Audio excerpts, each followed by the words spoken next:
with you. But in the meantime, I'm going to read from the Random House Book of Fairy Tales. Today's story is going to be none other than Cinderella. As you can see, it's got a little wear and tear over the years, but it's such a great story. It was written by Charles Perrault.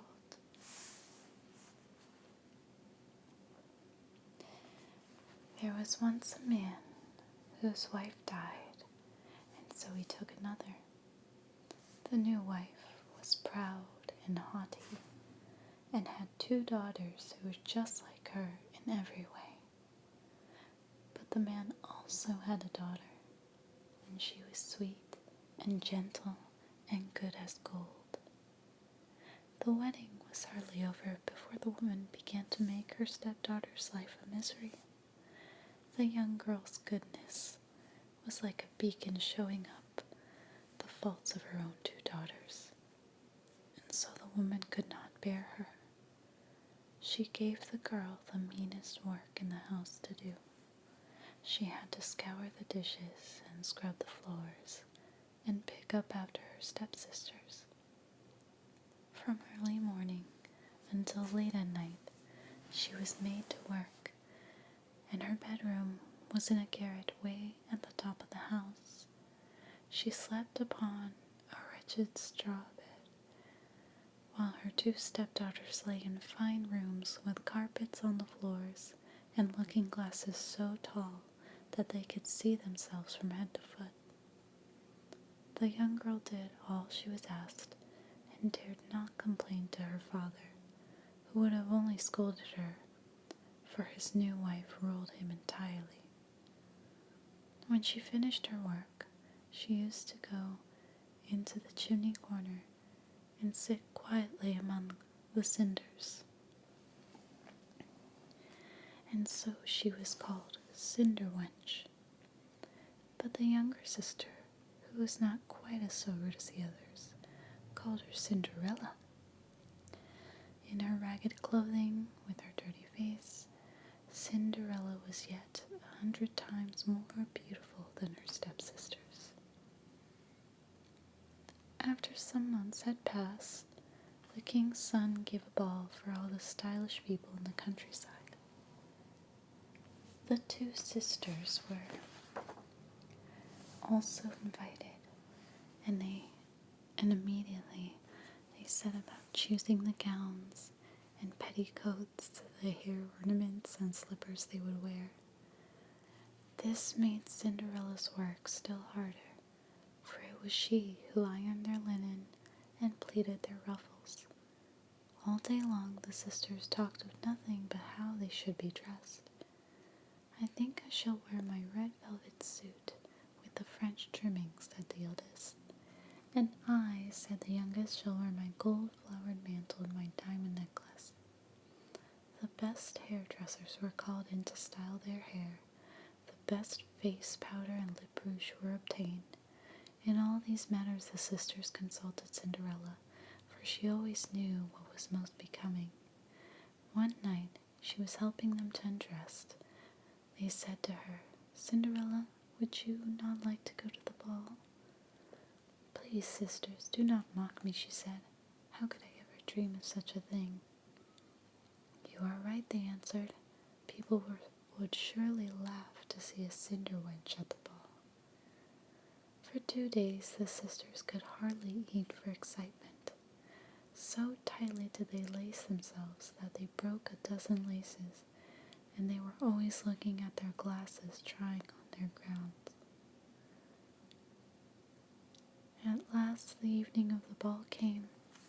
Cinderella watched the sisters leave for the court, and when she lost sight of them, she began to weep. Her godmother, who was a fairy, saw her tears and asked what was the matter. "I wish I could, I wish I could," but she could not speak for crying. "You wish you could go to the ball, is that not so?" said her godmother. Cinderella nodded with her eyes cast down. "Well then, you shall go," said her godmother. Then she took the girl and bade her go into the garden for a pumpkin. Cinderella picked the finest she could find and carried it back to her godmother, though she could not imagine how a pumpkin would help her get to the ball. Then her godmother scooped out the inside of it, leaving nothing but the rind, and struck it with her wand. Instantly, the pumpkin turned into a fine gilded coach. Next, her mother went to look in the mousetrap, where she found 6 mice, all alive. She told Cinderella to lift the trap door, and as each mouse came out, she tapped it with her wand. One by one, the mice were turned into dapple gray horses, and soon there was a fine set of them to draw the coach. But they would still need a coachman, so Cinderella said, "I will go and see if there isn't a rat in the rat trap. Perhaps we might make a coachman out of him." "You are right," replied her godmother. "Go quickly and look." Cinderella brought a rat trap to her, and there were 3 rats inside. The godmother chose the one with the longest whiskers, and as soon as she touched him with her wand, he became a fat coachman with the most imposing beard. After that, she said to Cinderella, "Go again into the garden, and you will find 6 lizards behind the watering pot. Bring them to me by their tails." As soon as the girl had done so, her godmother turned them into 6 footmen, who jumped up behind the coach and held on as if they had done nothing else their whole lives. Then her godmother said to Cinderella, "Well, my dear, here is your carriage. I hope it pleases you." "Oh, yes," the girl cried. "But am I to wear these rags to the ball?" Her godmother simply touched Cinderella with her wand, and at once her clothes were turned into a gown of gold and silver, with jewels that embroidered on the skirt. Then she gave Cinderella a pair of glass slippers, the most beautiful imaginable. But as the girl was making ready to leave, her godmother warned her that she must return home by midnight. If she stayed one moment longer, her coach would be a pumpkin again, her horses mice, her coachman a rat, her footmen lizards, and her clothing would turn back to rags. Cinderella promised she would not be late, and then she went off to the ball, her heart pounding for joy. The king's son had been told that a great princess unknown to all the company would soon arrive, and he ran out to receive her himself. He gave her his hand, and she sprang from the coach and led her into the ball where everyone was assembled. At once there was silence. So awed were the guests by the mysterious princess that they left off dancing, and the musicians ceased to play. Then a hushed murmur swept the room.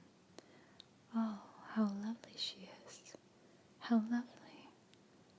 The king himself, old as he was, could not keep his eyes off her, and he whispered to the queen that he had never before seen a more enchanting creature. All the women looked closely at her gown and her hair ornaments, so that they might have theirs made to the same pattern. If only they could find such fine silk and jewels, and such skillful hands to work them. The king's son led her across the floor, and they danced together again and again. A fine banquet was served, but the young prince only gazed at her and could not eat a bite. After a time she left his side and went to sit by her sisters. She treated them with kindness and offered them sections of the oranges the prince had given her. It very much pleased them to be singled out this way. Then Cinderella heard the clock strike 12:15. Quickly she wished the company good night and ran from the hall down the palace steps to her coach. When she was home again, she found her godmother and thanked her and asked if she might go to the ball again the next day. She was telling her godmother all that happened. Her two sisters came into the room. "How long you have stayed," she greeted them, rubbing her eyes as if she had been asleep. "You would have stayed as well," said her sisters. "There was an unknown princess, the most beautiful ever seen in this world. She sat with us and gave us oranges." "Was she really so very beautiful? And do you not know her name?" Then Cinderella turned to the eldest one. "Ah, dear sister, won't you give me your yellow dress that you wear every day so that I might see the princess for myself?"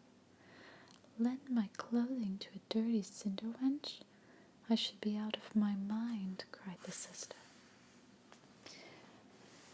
Cinderella had expected such an answer, and she was very glad of the refusal. The next evening the two sisters went to the ball, and she went too, dressed even more exquisitely than the first time. The king's son was always with her, and spoke to her with words of praise. So entranced was Cinderella that she forgot her godmother's warning, and heard chimes of midnight when she thought it would be no more than 11 o'clock. At once she arose and fled, nimble as a deer. Though the prince rushed after her, he could not catch her.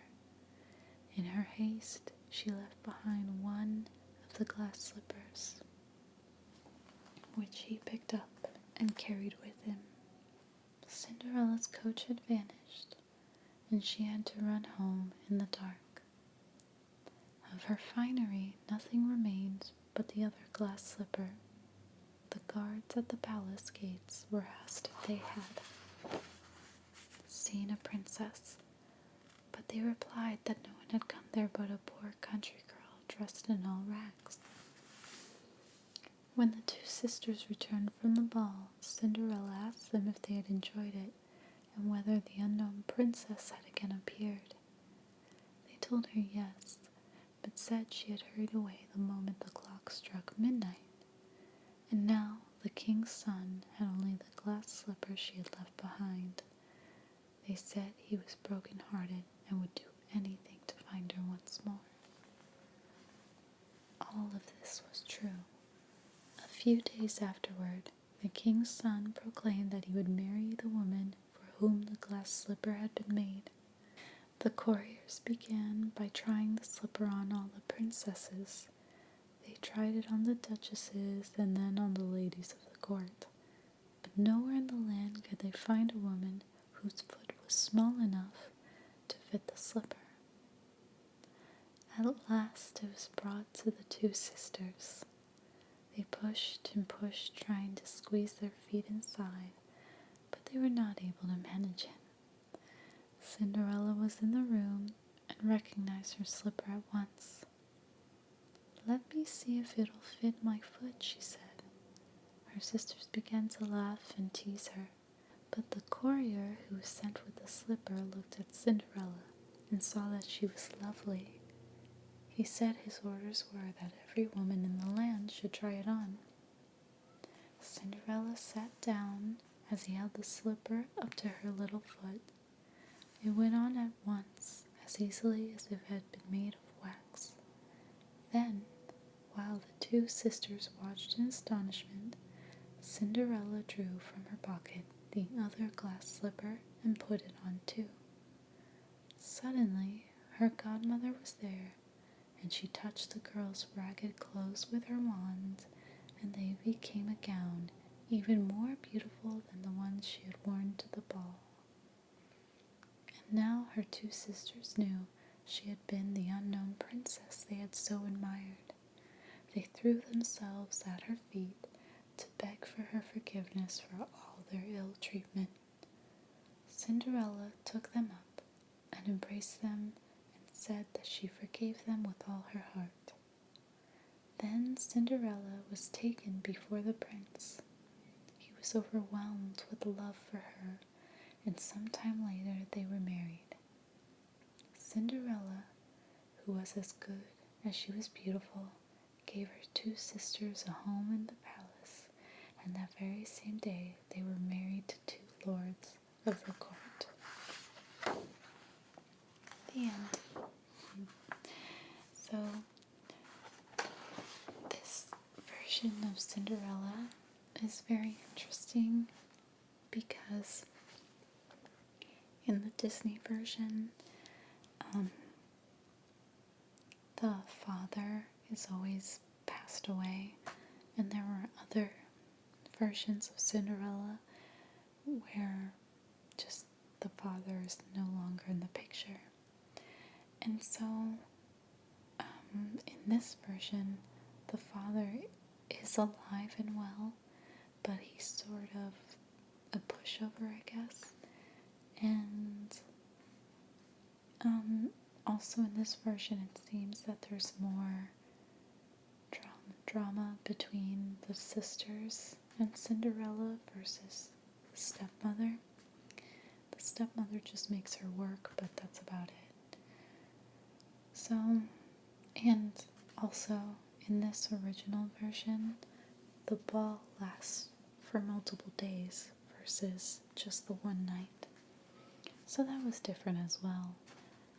But I really like that no matter what, the whole point of Cinderella is that even when life and the people around her are just so abusive and just straight up bullies and hurtful, she still goes through life with a smile on her face, and she still is kind. She still is kind to people. She doesn't let them bring her down. And that's a strength that Cinderella has. So I really love the story of Cinderella and Sleeping Beauty and Beauty and the Beast. Those are like my top 3.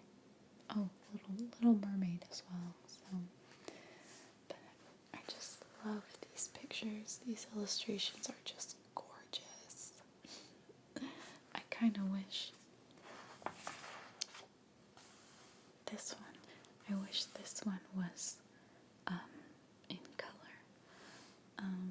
That would have been nice to see, because I just love the way that the prince and Cinderella are looking at each other, and he's like, they're just falling in love with each other, and she's in this gorgeous gown.